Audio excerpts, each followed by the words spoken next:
Without People. Hello everyone and welcome to another episode of The World Without People. My name is Ayomide. I'm excited. I'm always excited, but I'm especially excited when I have someone that I don't really know their story. So they have to give me the whole shebang today. But I know it's going to be an interesting story. And so really, really glad that my husband could call somebody and be like, I need you to come, and he came. Thank you so much, Mobolaji Caxton Martins. Did I say that right? Yeah. Okay. I will do some corrections after. Thank you so much for coming. I appreciate you. Thank you. All right, so we're going to go into it straight. You have to tell me everything, but I want to know Caxton Martins, where from? Because that's like a common name in Nigeria. I don't think I've ever met anybody. Yes. Who's Caxton Martins? Yes. Never heard of it. No. Until I, that first conversation we'd had, I had never heard of it. Yeah. But we'll get back to that one. Okay, so you have to tell me everything. Primary school, nursery school, primary school, secondary school, university, the whole 9 yards. Okay, cool. So I grew up in Surulere. Oh, really? Where in Surulere? Yeah, so it's called Inyo Road. It's somewhere just after the National Stadium. Okay, so that side of it. Yeah. I was on the Masha side. No, it's on the other side. Yeah, okay. So really quiet, very chilled house. And then I had a family friend who owned the school. Okay. So it just made sense that we'd go to the school. And I think then family relationships just meant everything. So you're not going to go to a different school when you have one just close to your house. So I went to a school called Ashake Memorial School. Okay. Not a really large school, but they had really good teachers. The proprietress is a family friend, so she had all those proper trained UK trained type educators type thing, and then she set up the same thing in the school. So it wasn't right from primary school. It was you had to be intelligent type of thing. Yeah. And then the school was a Muslim school, funny enough. It's a Muslim school, it still exists actually. Oh, nice. And it basically just takes you back to a time where going to a Muslim school did not mean anything to the average Nigerian, right? So I used to recite Muslim prayers as a child. And I didn't think much of it. Yeah. I just figured we all worship the same God type thing. And I had like people that I knew come to the same school as well, family, friends, and all that. And those relationships they still exist till today, right? Left primary school. I wanted to go to King's College. Like everybody's dream, right? You go. So I remember at the time, when I think back to my academic achievements, I remember, it was the highest in common entrance in Surulere type stories. See, I have the same story, so I know exactly what it means. So maybe different years type thing. Right? And, then you get that sort of score. You could go to whatever school you want to go to. And then with King's College, obviously, you had to be more influential. You had to call this person and call that person. And then my dad woke up one day and was like, what sort of rubbish is this, right? Like, why do you have to not gain admission when you have earned it by merit, right? So he's like, there's this. Okay, so my lesson teacher at the time comes and he's like, there's this other school. It's called International School, University of Lagos. And it's really good as well. And, But that's not ISI.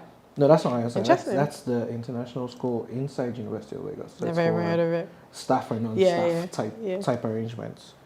At the time, my proprietress as well, her first son, was just about leaving the school, right? So, it just made sense. So, they went and they said, you have to write an exam. And my dad is like, the arrangement is some staff need to get in and then non-staff people, and then obviously the university runs the school as an institution. So I wrote the exam. My dad was making calls because this time around he's like, what? It looks like calls will get you into school, not your results, right? And, the results came out and I think I was like 4th or 5th on the list. And then the people he was kind of like, we don't even need to do anything. He's already gotten an admission. So I went to ISL for the whole 6 years, right? It's very interesting, met all sorts of people. So I think it also just sort of mirrored society because within the school you had people who attended the school because the fees were subsidized. Right. And then you had people from outside whose fathers were bank MDs, but people who also were very interested in the quality of education that their kids got, not the flash, not the flash and stuff like that. And then obviously with the school, ISL was also properly funded, so we had the old b-ball court and all of that. Nice. So we're able to be very aspirational as well. And then so I did that for the whole 6 years, and then naturally just went into University of Lagos. Naturally. That was a bit of a change for me as well, because primary school, secondary school, typically my lifestyle was very inside the house type thing, right? My dad had our time. Yeah. How many are you? Right, 4 of us. Yeah. So for the longest, my dad took me to school and brought me back every day. He had your time. He wasn't doing anything else. That's really good. He was very particular about, how you turn out and, just making sure that he gave you the best of what he could. So really early for us as well, we kind of learned that in terms of, he was a bit overprotective, right? So most times you want to be a little bit free. He doesn't understand what that means. Got into University of Lagos, and then I was getting to that age where I'm like, I want to be a rock star type of lifestyle type of thing as well. I think Unilag for me was very different from what a lot of people would think of it as. Right? For me, it was, I actually went into Unilag looking to get a proper education. So I had done some programming between my secondary school and university. So I went into Unilag looking to learn programming. And I went in without the right understanding of, what a tertiary education was and all of that. But I wanted some connection, right? So I got into Unilag and, obviously they weren't teaching anything like that. So I was a bit discouraged. I tried to do systems engineering. It just didn't make sense. I was learning maths and physics. So I'd already tuned off because it didn't connect to what I wanted to do. And then at that point, I, just figured that, you are just going to get a degree at this point to survive in the future. So think of something that makes sense. So I had an uncle who was working in oil and gas, and it's like, there's geophysics. It's sort of new. Not a lot of people are doing it. So if you are brilliant enough, you can try that out. And then I went into sciences and I tried to study geophysics because I don't know that I still understood it when I left. Wait, you graduated with geophysics? Yeah, I did. Wow. I'm that brilliant because I probably did not read any book from my year 1 to year 3. Oh my God. I just couldn't bring myself to, I wanted to do something different. Yeah, of course. So it took me, I should have just, switched early enough, but I spent those 2 years trying to even understand what the university lifestyle was like. So I was out every now and then. Yeah. And then when it hit me that you need to graduate. And then, I started going to class, going to read. I read in the weirdest places. I went to mosques to read. I also learned very early how society was going to turn out. So I knew people who were in university and they knew what they wanted out of university, right? Some people came into university, they were not the most well-spoken or anything, but they were very focused on what they wanted. And I learned a lot of stuff from people like that because all of them today are not complaining about where they are, right? So I had the people that, I was friends with, maybe because we had similar lifestyles and stuff. But I was always very versatile in terms of the people that I wanted to be friends with. So if you had an interesting perspective, then I'll be interested in you. Just excited me. And so I had friends who, I figure someone has a first class in my class. I don't know who you are. So I'd want to have a conversation with you to say, how do you do this? So I made friends for those sort of reasons. And I always learned that, the focus was the most important thing to have, and then the commitment and the dedication. That's what really helps you excel. And I know that I digress, but No, but no, you see, and I think that's the point. Like, this is, for me, just even important what you're saying. I think when I would tell people go to school and people think you're wasting your time. You're not going to school for the education. Like the education is great and it will do many things for you. But I think that learning experience and I think that how you set that journey is really, really important. Absolutely. Right? Feeling like you knew what you were going to, but it's not really coming out the way that you wanted to. But also knowing that you don't even know what you don't know. That's what you're just. Absolutely. Do you understand what I'm saying? Absolutely. Like, and it's being there that teaches you that, and those are the things that help you as an adult. True. I don't know that a lot of people thought about it that way. I think I even stumbled on it accidentally. Exactly. Right? 'Cause I was just very curious. Yeah. But I also just made friends for very interesting reasons. So if you told me you don't believe in God, for example, I would want to have a conversation with you.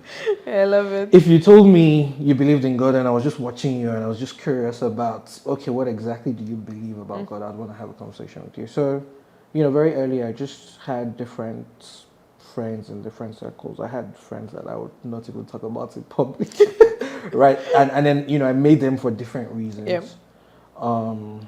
But then again, woke up like midway through it and told myself, you need to get out of school. And then you can go and sort out your life after that. Luckily for me, I'd done an internship. So I also just figured that, the university education might not be what you really need to make money. Because I'd seen people that, I worked in a depot in Apapa, right? So when petrol was still petrol and the money that revolved around it, I had like a first-hand experience of what happens with petrol and petrol subsidies and the sort of economy that's just from the truck packers to the drivers, huge amounts of money, right? So, and then I saw people who were working in such facilities that had built houses and things like that, and they did not have a proper education. So at that point, I had also told myself, just get this degree and get out of school and then you can figure everything out after. So I did that, right? So I just went back, had a lot of catching up to do. I was good in certain subjects just because of my earlier background. I knew maths very well. I knew French very well. I knew general studies very well. So those helped me. And then if the topics were not I realized that the topics I didn't do really well in were topics that were formulaic in nature, right? So arrive at an answer type of thing. I'm like, why do I need to arrive when we already know what the answer? where the equation is going to arrive at, right? So there's nothing in between that for me. But if there was something around atomic physics, right, and I needed to learn about the history of this and that atom and all of that, I found those to be more interesting. So I did that, and then I got out of school really quickly, and then I realized that I wasn't the type to do a field job, if that makes sense, right? So I knew that oil and gas was, at the end of the day, it needed to be on the field. And in my head, I thought of some of those things as, I want to be more engaging with different other things, right? So I don't want to do things that I already know what the answer is going to be. So with some of those jobs, it's, what's the pressure, what's the this, what's the that. This, that. You do variables are the variables. If it exceeds, you know that there's a problem. If it is below, you know. So I wanted something more human, if that makes sense, right? So I went to serve in Edo State. I tried to redeploy. It didn't work out. All things work together for a reason. And then, I had to be in Edo State, so, I had to go. In the camp, there was this competition, and they asked a question: if you had to describe yourself in one sentence, what would it be that would make anybody be interested in getting to know you? So I found it to be interesting. So I said, you know what? I'm sure I'm going to get so they were going to pick the first 5 interesting and all of that, and then you'd probably get a scholarship to study some branding and marketing in Lagos. So I wrote some very fantastic description of myself. I'm a reflection of that. I can't remember half of what it was, but I just thought if I used enough, big vocabulary, it would, be first.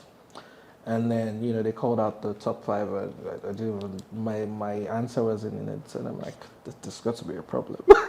So I asked, are you going to share examples of what they were looking for? People wrote, and then, they said, okay, they were going to read one out.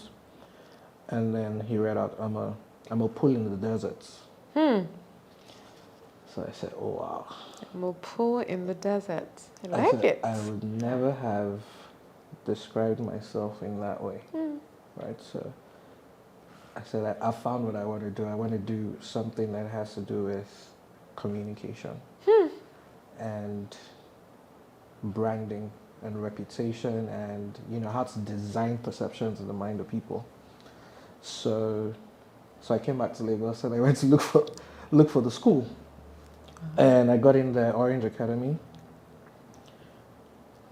It was the weirdest thing I'd ever seen in my life. Right? So you would walk into the space in itself, right? Sort of told you about a different alternative to how you see life. So it was more artistic. It was, raffia, and all my education or my academic journey, I'd always been more science inclined, right? So that switch of what could also be a means of interaction between people, I'd never seen life that way. I'd always seen life from a more linear, black and white, type of perspective, right? So, I think by the time I left Orange Academy, I'd done all the courses that they had to offer. Really? I was just that interested in storytelling, and that was then what I said, this is what I want to do, right? So I want to do more of this. I want to do it for businesses. I want to do it for brands. I want to do it for people. It started with advertising in terms of what the concept was, but very quickly I knew that, it was beyond advertising, because advertising itself sort of had a formula around it when it came to the Nigerian market. So I already knew that it needed to be a larger concept for me. And I don't even think till today it's really about the branding. I think the branding is the expression of what it is. But I think it's just really evolving and interacting with other people. And exchanging experiences, stories, and just seeing how life gets better. That's really awesome. I mean, interestingly enough, one of the things that they say about the world without people is this idea of stories, right? Like, I just feel like even in this, I don't know, 20 minutes, you'll tell me now that it's 30 minutes. Like, the stories you shared, the pool in the desert, going from geophysics, even if we just even sat down on the fact that you went to a Muslim school, because when you hear this thing about Nigeria now, and you're hearing that there's so much war and all of this stuff, and you're like, we live in a country that's 50% Christian, 50% Muslim. I grew up with Muslim as my, we shared holidays, I remember Salah, they're sending their whole package of meats. It was never a thought. It was just not. I mean, that was why, for me, going to America and there was no Christmas holiday. What do you mean there's no Christmas? You shut down. Muslims have to shut down the same way Christmas.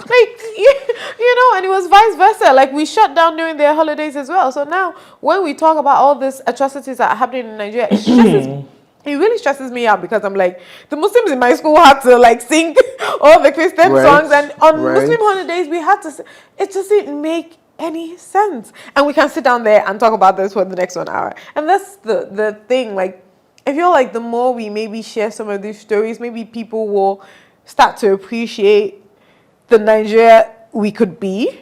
For example, that's if we wanted to even talk about Nigeria. That's if you wanted to even just focus on Nigeria. But even the thing that you said about education is not just going to school. It's not the geophysics. It's not the formulaic stuff. It's answering questions. It's solving problems. It's thinking about things from a variety of things. Because what you're saying now is like with the oil and gas, I'm sure machines can do most of what people were spending time calculating on now. Absolutely. But who can solve the problem of what's going on in Nigeria that is not just create more jobs? No. Yeah. Yeah. I don't think there's any awareness in Nigeria. Like, why can't we use the ads to create actual awareness and not just to buy products? Funny enough, I think that's interesting. I think some ads create different types of awareness.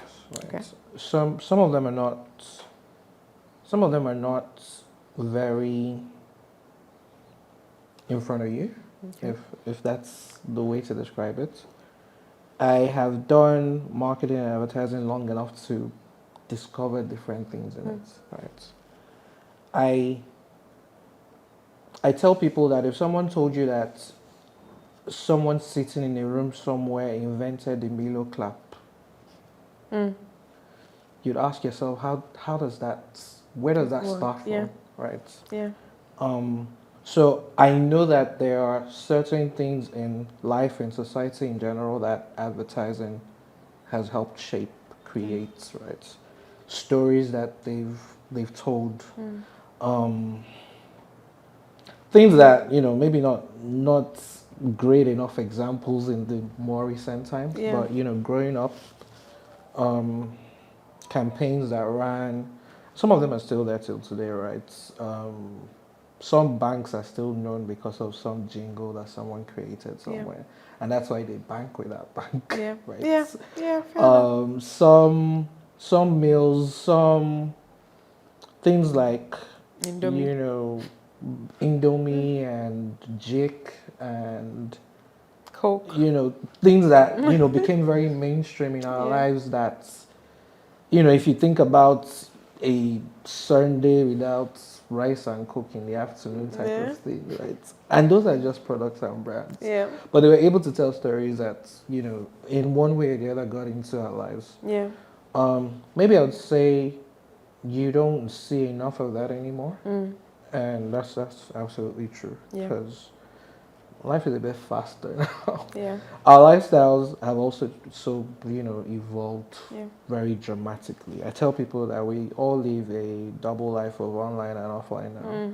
So I could be happy online and sad offline. I really hate that. I honestly, I still saw something. Sorry, I know I'm interrupting a bit, guys. Please forgive me.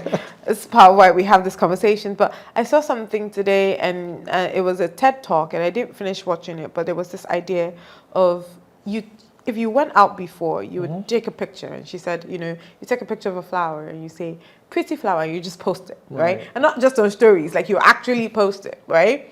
But now you wake up, you do a little bit of light makeup, and then you set your camera in such a way, and you say, "Oh, I woke up like this." Nigger, you did not wake up like this. But okay. And then now when you put the pretty flower, it's not because you care about the flower. Did you even see the flower? Oh, I see. Or is the flower just a prop? Because you'll get viral content from it, because maybe somebody else posted it and they got attention from it, and you get the same attention. And I think, to your point, that's the world we live in, and it's scary. It's scary, but it's interesting. I mean, for me,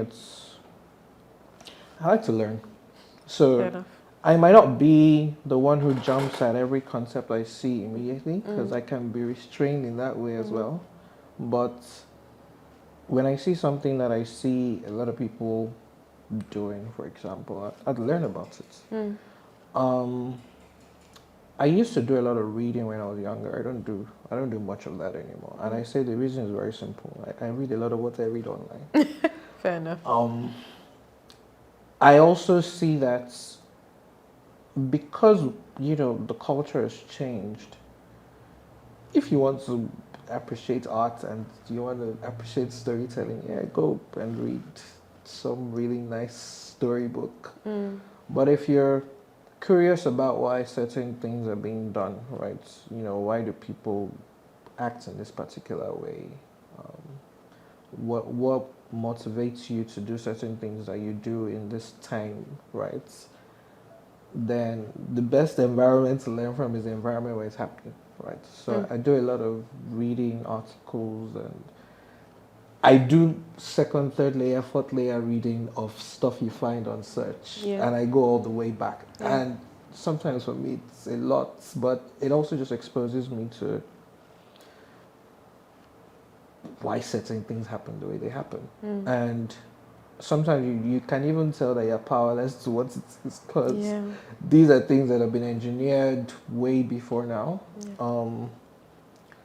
This online, offline lifestyle that we live, it's only going to get deeper, right? So unless there's, I don't know what the end to it will be, but I just know that it gets more interesting, and then I try and appreciate it.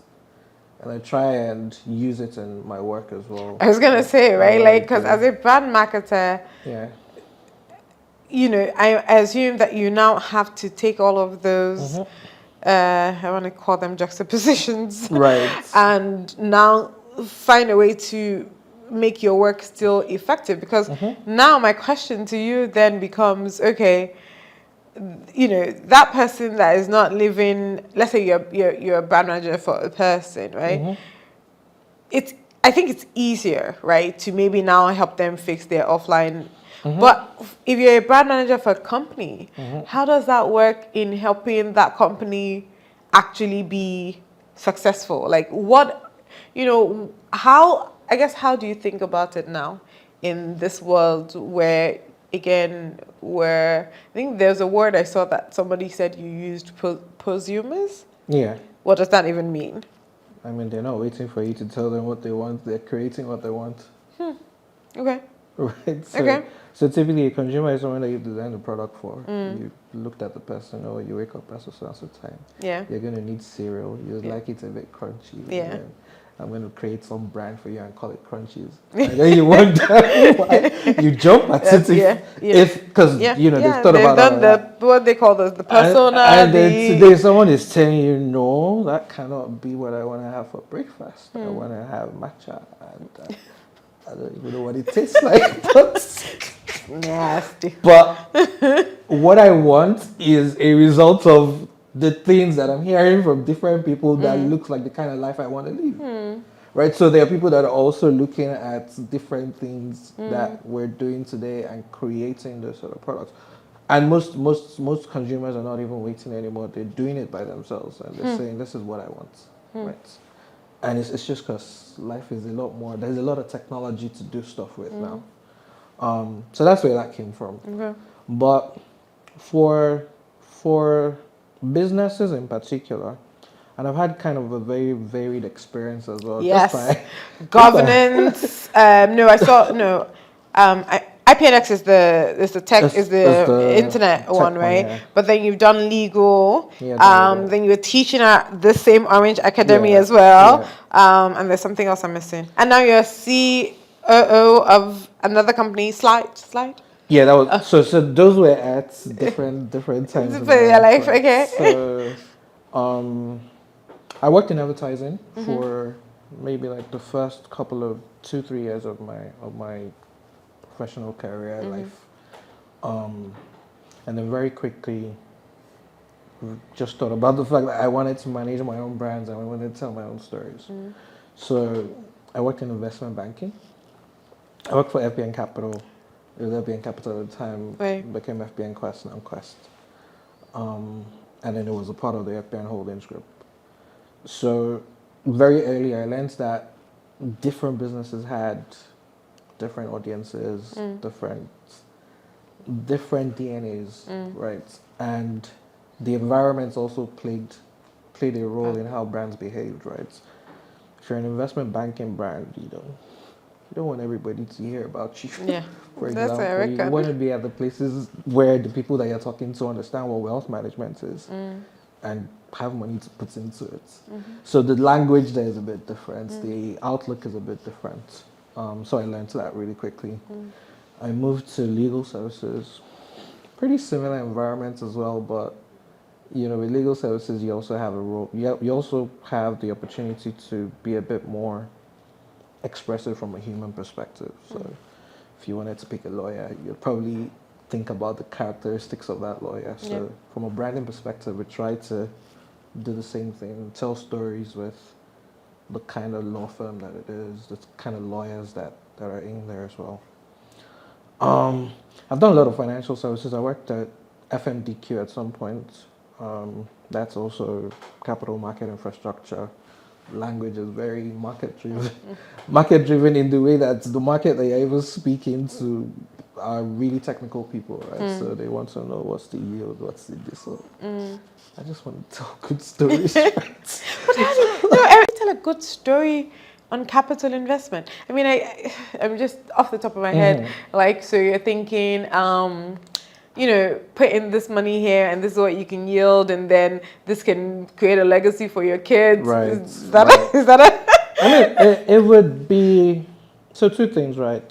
The person telling the story, who you're telling the story to, and every other person in between, right? So a lot of times the person telling the story already has a particular profile that might not tell a good story. So you want to think about, do you want to work on the profile of this person telling the story first? And that's from a business brand perspective, right? So do people even like your brand? Or what do they think of you? Right. Which is, so if someone already thinks you're a liar, right, exactly. like some insurance brands. exactly. Then, what kind of story do you want to tell that is not going to sound like a lie? That is... No matter how true your statement exactly. is, right? So those are things that you just think about as a brand manager, and you try and fit that back into all the models that you work with. And then you look at the people that you're also speaking to, your audience, and you think about what matters to them at this point in time. If at this point in time, what matters to people is freedom, what sort of story can you tell about freedom? And tell it in a way that, if they try to authenticate, they can still say, okay, this guy's story clicks. It makes sense. In terms of where they're coming from. Yeah. So those are sort of the things that you do. So in my head, that's what it is. That's what the job is. Fair enough. But to a lot of establishments and institutions, it's departments, it's, emails, it's engagement sessions, it's a lot of meetings and all of that, right? But at the end of the day, I know what's, I'll just think of it as simply as I can, and then I fit into the environment as best. So I've done quite, very weird sectors as well for someone who really cares about marketing. The most I did on FMCG was working in advertising, where we did a lot of work for Etisalat. So that was a lot of fun work. We did some bank campaigns as well, which were very interesting at the time. But I think now that's... I was thinking about it recently, and I said, I miss the days where you're going to work and all you're chasing is one idea. Life is too complicated for that right now. You're doing 10 different ideas. Oh my Life God. is too complicated for that right now. You're chasing different things. Yeah. But there was actually a time where the only thing on my mind when I'm going to work is I just need one idea. So I was like, maybe if I go back to advertising, that sort of lifestyle will be, and then it'll hit you that you have bills to pay. So if you want to live a particular lifestyle, if you want to get security in some way, then you also have to choose where you want to work. So I just balance it out that way, and I have a lot of stories to tell, basically from that process, how I've grown as a person, as a professional, the experiences I've had. I've worked with all sorts of stakeholders, from Johannesburg Stock Exchange to advertising agencies in the UK, in the US, to brand consulting companies, global brand consulting companies. I've done trainings on wealth management, right? Just because you have to understand what you're telling the story about, right? Yeah. So you also then get a sense of who your story is meant for. Sometimes it's not for everybody.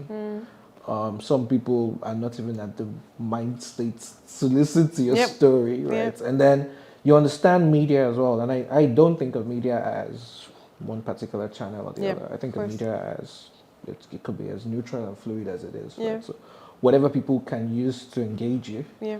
is a channel in my head.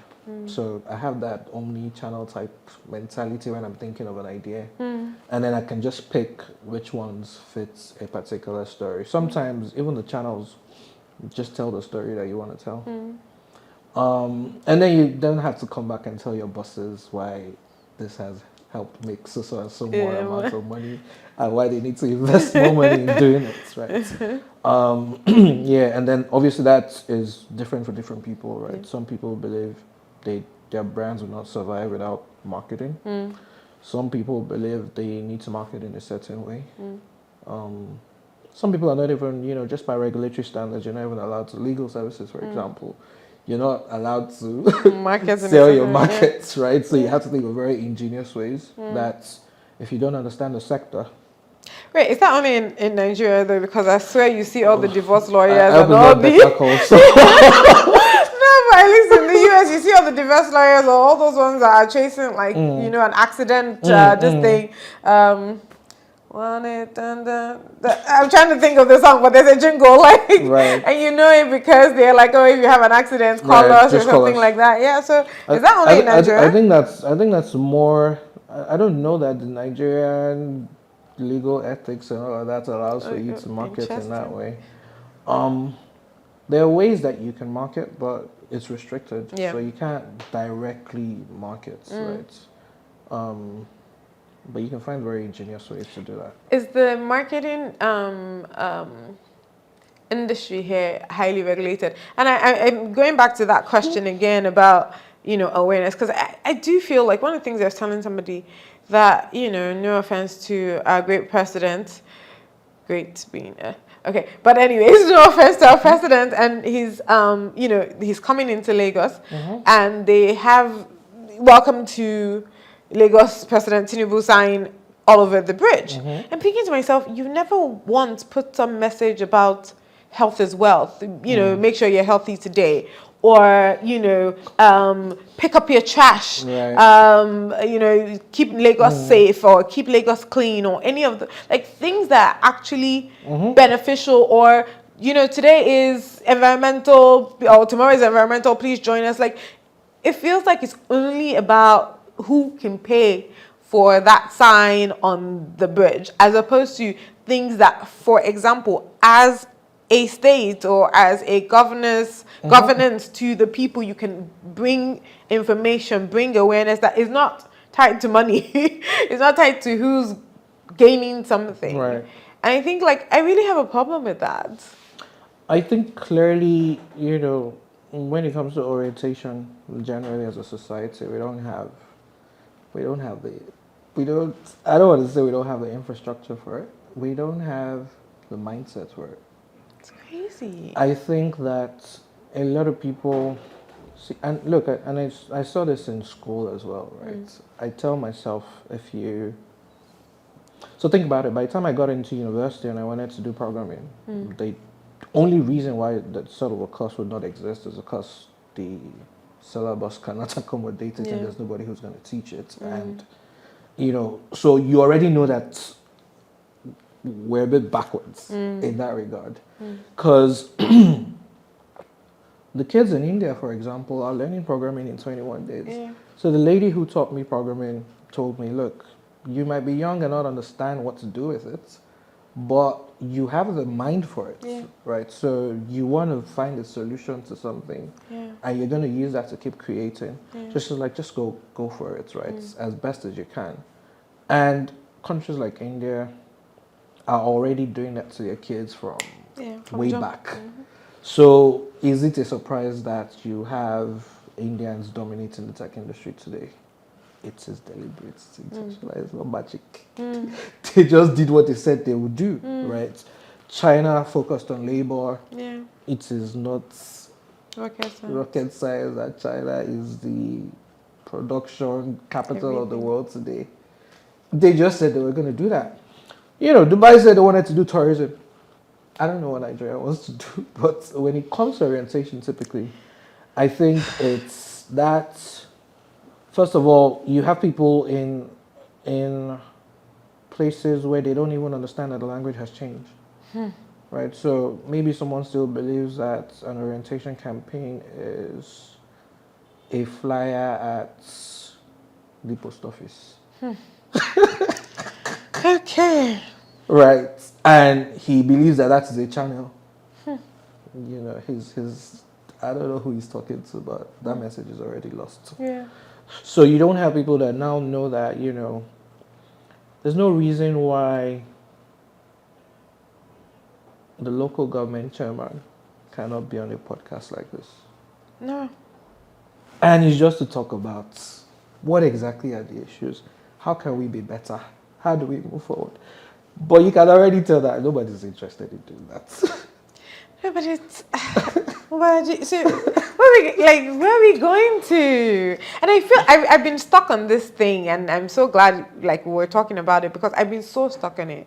That what you're saying, what are we doing? Election season is coming up. What are we doing? What is the story? Right? Where, a lot of what I see is the stories around pastors not doing this or they're supporting this or they're not. And I was just like, that's not the story of the, what's it called? We don't have candidates. Right. Okay, forget presidents. I don't care about I don't know who my local government chairman is. And I know it's easy to say, okay, go and find out or whatever. But I'm saying, he's supposed to announce himself to me the way Mam Dani announced himself in New York. Right? I still saw something today where they're like, oh, he's literally, he's seeing post on Instagram, hey, my what's it called needs to be fixed. And he's coming to get it fixed. I swear the local government chairman of this place got one side of the road fixed and didn't do the other side. I till today, I don't know what the reason is. My husband was just telling me that's the local government chairman and he's inspecting the road. And the other side of the road till today is not fixed. To be honest, I think it's sad, to be fair. It's sad. It's also the fact that people have found different ways to live and different ways to express, which I don't know if it's long-term good for Nigeria as a country, which is why you were saying, how do we tell stories that will get people interested in it? Like, how do you know people care about Nigeria at this point in time? Like, who cares? And if you say you are a citizen of a country and you don't care about the country, I don't know that anything can fix that. Yeah. There is no citizen of any country that doesn't care about their country. Right? So you'd see it in football, you'd see it in competitions, Olympics. I mean, you'd see the pride that people have for their countries. Yeah. What's the story about Nigeria at this point? Is that a lot of people are, and let's just say it as it is, there's no need to lie. A lot of people are scared of the future of what the country is, that they would run away from the country. Yeah. And they have been running. And other countries have been getting them. Yeah. And, I went to Unilag, so for the first couple of years of my life, all my friends were my friends. In a space of 5 years, I have to look through a diary to find a friend that is still in Nigeria. And it just tells you that, so, when everybody thought about what the future of this country looked like, they were scared of what they were seeing. Yeah. Now, you can be in certain circles that just make your life easy. Maybe you're a special assistant somewhere. Maybe you're in, some great private sector job that just doesn't let you bother because the system is already helping you make more money. Right? So you don't even care. You're probably constantly every day thinking of how to outsmart the system. Right? But at the end of the day, what you see is people don't care anymore, and then it's a terrible place to be. I think it's also a good place for you to start to consider what an orientation is in Nigeria, right? Like, I see some things that kind of make sense, but I don't know that it's coordinated enough in terms of what you need to achieve. Right. I don't know that it's transparent enough, it's fluid enough, that people can hear a coherent story. Yeah. Right. So what's the direction? Are we trying to say that at this point in time we just need to stabilize our economy and then we can think of what we want to do? Or are we saying that at this point in time, if we fix power, then we can kickstart our economy, for example? Right. I think some of these things are just very simple questions. Yeah. So I guess in my life I've been able to look at different scenarios and say, but what is that simple question that you're trying to solve? And that's what it is. You can't keep telling me that what you're trying to solve in Nigeria is water, road. No. As in, how can that still be the story? Yeah. And that's why I think it's the orientation. That's why I really think it's the mindset. That's why I really think it's the story that we're telling. What is the story that we're telling? You know how, and again, I'm sorry, obviously my orientation changed a bit because I was away for a good 20 years. But I feel like what New Jersey story is different from what New York story is, different from what Houston story is. So sometimes we don't even have to make it a global. What is Lagos' story? What is, then bring it down. What is Lekki story? What is mainland story? And then how does that all maybe even connect? And somebody was throwing trash into the gutter. And somebody videoed it and they're like, oh, the guy has been arrested. And the question I asked was, he was in front of a school or a hospital or an estate or an office, something. He's not the only one that is doing it. He's one of however many people that maybe he was the one on shift on that day. What happened? Do the owners of the estate and do they know what's happening? Do they know where their trash is? Do they care? Okay, so you arrest him. The next person on shift has not heard anything, has not been told anything. Because you didn't sanction everybody in that estate or building or whatever, you're making granted, the culprits pay for it.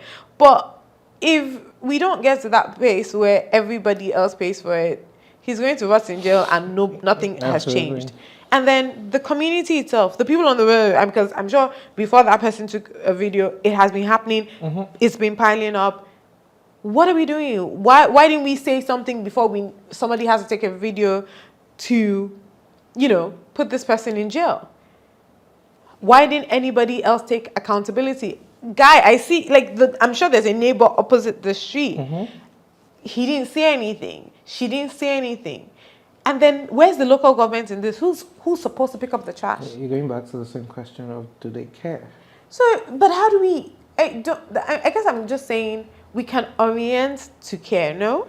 I feel like that's what good countries have done. And I feel like I'm asking you this particular question because as someone who uses stories to influence... Right. It's not even hard. It's not hard work. I mean, it's hard work, right, to be a governor. But he did it effortlessly. He just made sure he showed up. I don't know that he always had the answer to the question, right? But it was just very simple. Oh, they're breaking into people's cars in traffic, right?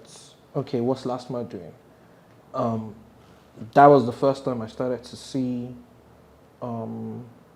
mobile policemen on bikes.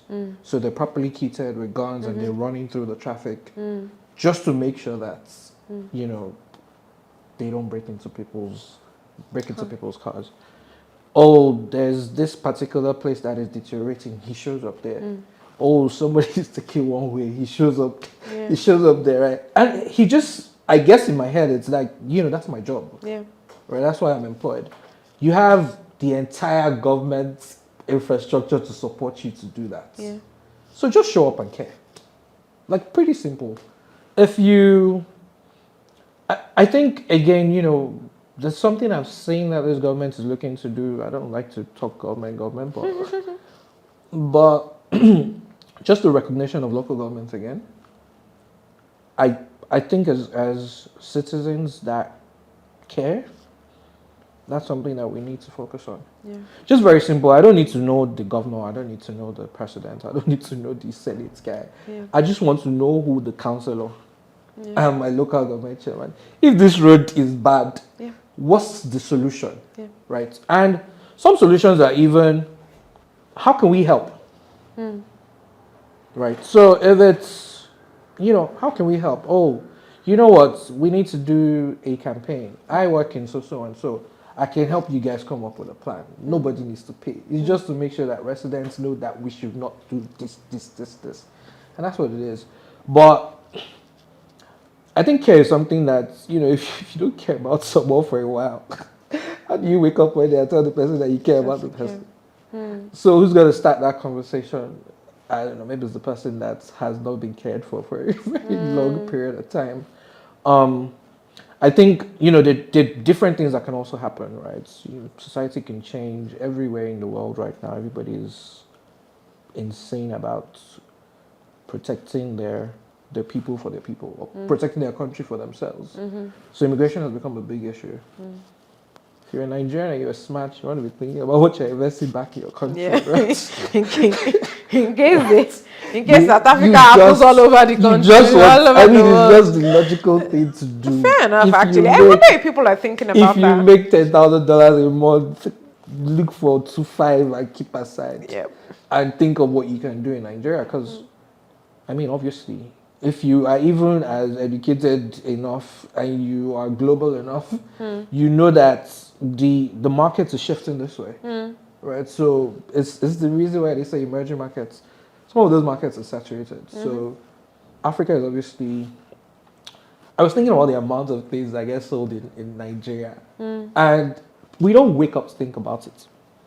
Someone tells you, oh, there's been no lights, so we all have to get inverters. At least if you want to sit down in your house and be comfortable to a certain extent. So we all start rushing and we buy inverters. And they say, oh, inverters are going to be used with LED lights or something low display lights. And then we rush on. And then I ask myself, who produces all of these things? Hello, it's China. not us. Hello, China. Right? So, you wake up today and everybody's doing, I now do electric vehicle. And you just think about where the direction is going. And you can tell that you are the market. Right? So these guys have... Somebody said, I want to be the production capital. Yeah. When you produce, you need to find someone to buy Markets, it, right? yes. So that's why they'll come and be happy to help us set up whatever we need to set up, and then ensure that you buy. And then if you cannot pay, then they'll find a way to deal with you. Right? So I think that's, just what it is. I don't know that we still care. I don't know that people still...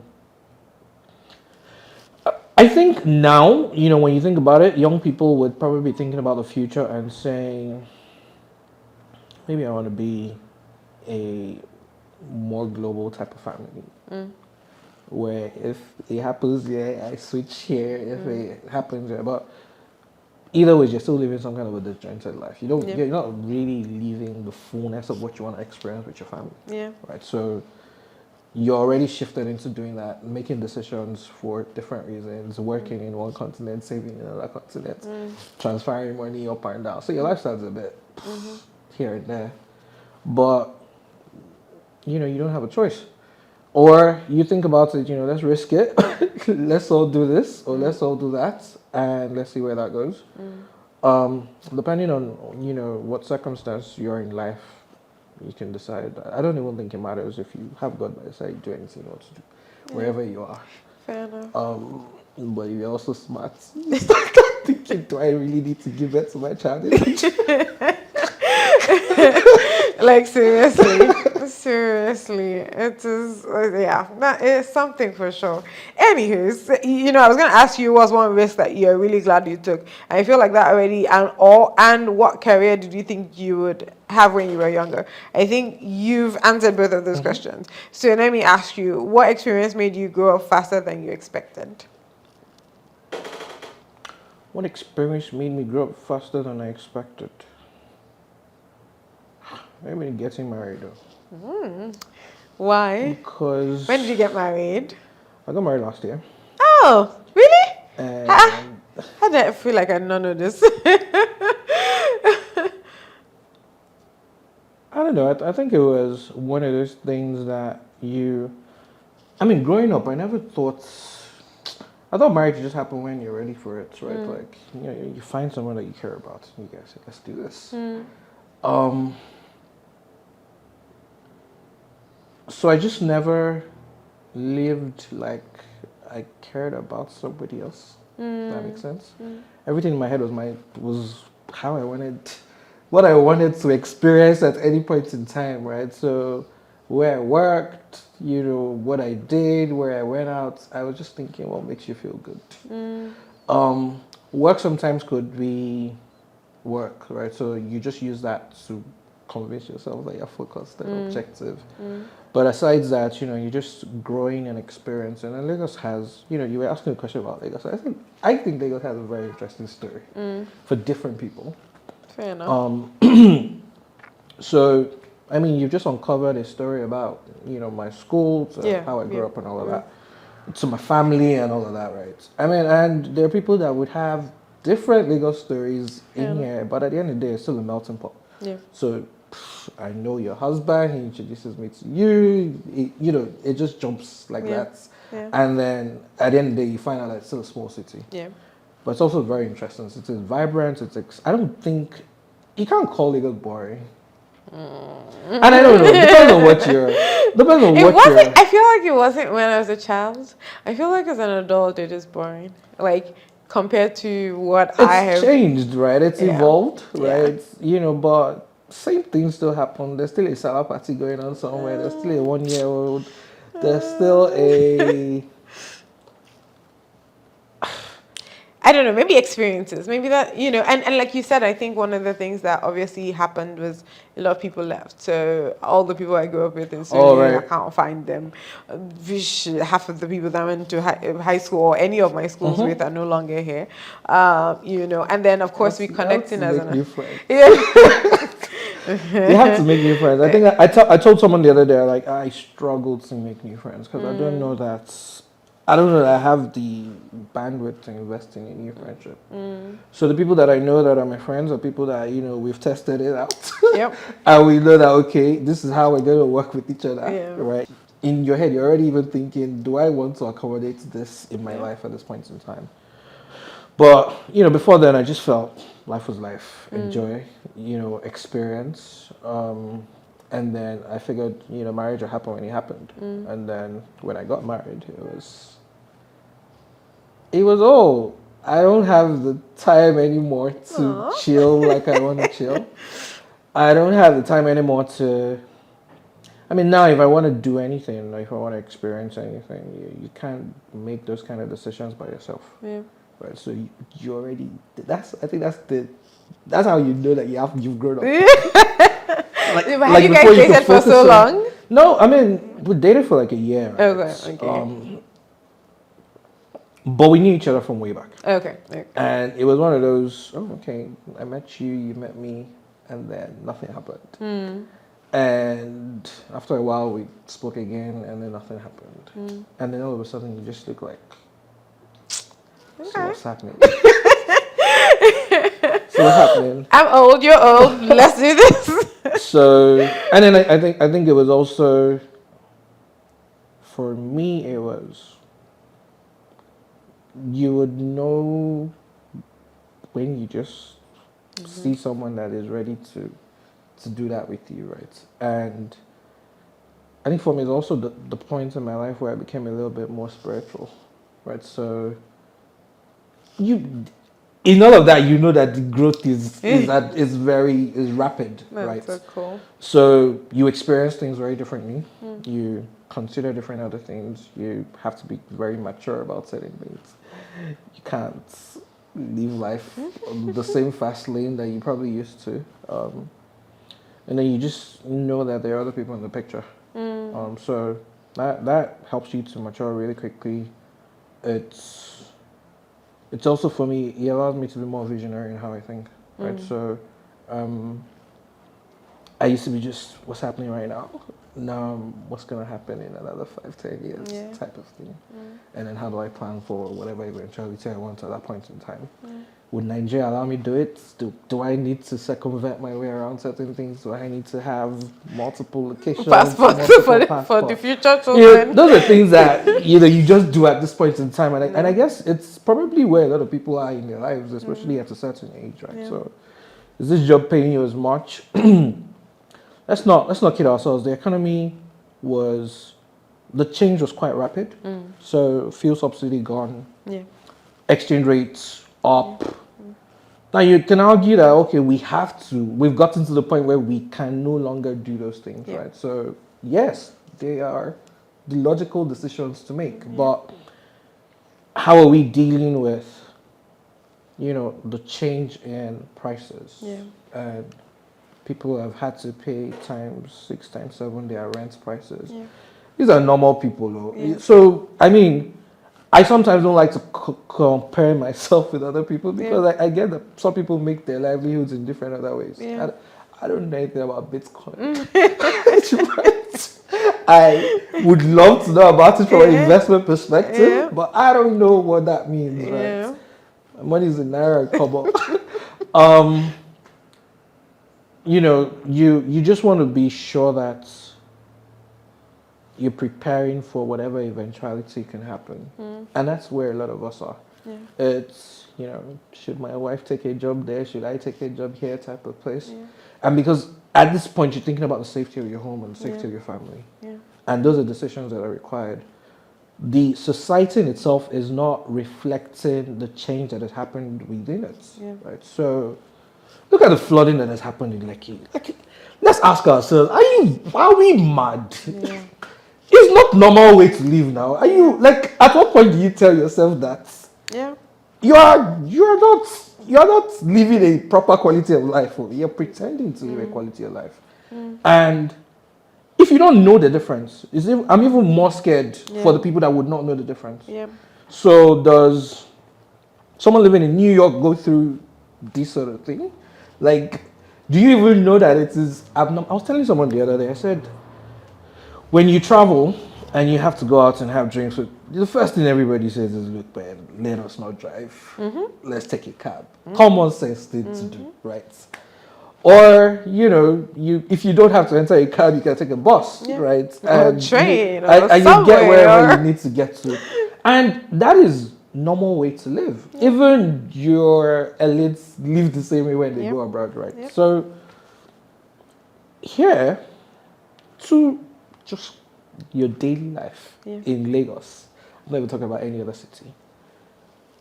The first thing you notice is that the buses don't use the bus stops. I have this argument every day.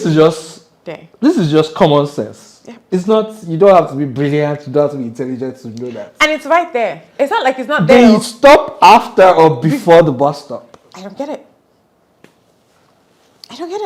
And you can't say Fashola did not create bus. He actually did bus stops. It is a major cause of traffic. Every day. That's like the most simple problem to identify, right? That's just one. If you look at the public buses and the downfall in Lagos, for example, someone would tell you, don't drink and drive. But right there in a bus park, right in front of the bus stop, so to say, before a downfall takes off, this guy is popping like 2 or 3 sachets into his mouth. He has not, and he's doing this in front of the traffic warden, he's doing it in front of whatever policeman is there. And then as passengers on the bus, you're watching him do that as well, but you don't have that to say, is he supposed to drink and drive type of thing. So you just know that, we already have a culture that the makeup and the DNA of that culture is very faulty. Value-wise, I don't know that we even still consider values in how we live. We do very absurd things that looks normal to everybody, right? I use a very simple example. I said, in what life would a school teacher in Oyo State in Ibadan be thinking he would go to school today to teach a bunch of students to make sure that they have a better future? And that day or the day after, he will be abducted and beheaded. How can that be how can that be someone's mindset? That is so I don't know how to think about it. I don't know how to think about it. I think that if that is a reality where you live, your life is actually already threatened in terms of what you want to do with your life. And I think a lot of times we also don't remember that the fact that you're Nigerian doesn't mean that you cannot have as equally a good life as someone who's been born in New York or in Amsterdam or in Dubai. We're all just human beings. Right? So the makeup of how we can think, the makeup of what we can create, the makeup of our ideas are just about being human. Yeah. Right? And what experiences you've had and how you're able to, let's even forget those sort of core technical type stuff. If you want to try in Nigeria when it comes to core technical, we have the best when it comes to the key professions that matter. Engineering, medicine, And then when you think about arts as well, right? Like, you can tell that there's something special about it, Nigeria. Yeah. So why on earth would you just not be able to reach your full potential? Yeah. And that full potential could be make the world a better place. But right now, we probably cannot even see that. I was shocked one time where I made a decision where I made that decision because I did not think, what if I was not in Nigeria? Right. So I made a decision and I'm like, when is this society? When is this society will get you to get you? Because you would not know when you join. You might, you can tell yourself, at this point in time, like, I like the fact that I'm able to examine things this clearly. It has no value. I'm still new. It has no value if you don't do anything about it. So if you join everybody to do the same thing, then you're in the same boat with everybody else. Yeah. So if there's no real move to change, now change seems too expensive for a lot of people because some people's lifestyles will suffer, some people would not be as successful as they would like to be because when the government said, we need to experience some pain, the only way it can make sense if you want to build a nation is everybody experience that pain. No, I'm 100% in agreement. I've said this story over and over again.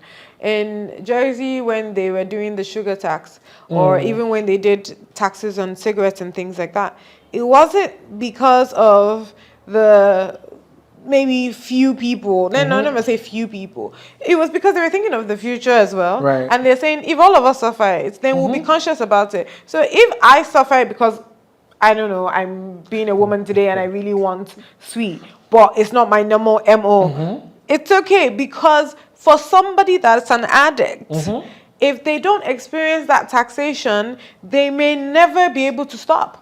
If they even thought about it, like, okay, you spent this much money, like, think about it. And they're, like, able to analyze that and be like, oh, okay, you know what? If I don't even want to stop for my health, I'll stop for my finances. Right. That's why. That's why they did some of those things. That's why they tax us in some ways, right? Like, it's not because of, they just want to suffer. Like, if we all suffer, we will all eventually benefit. And we'll be saving somebody.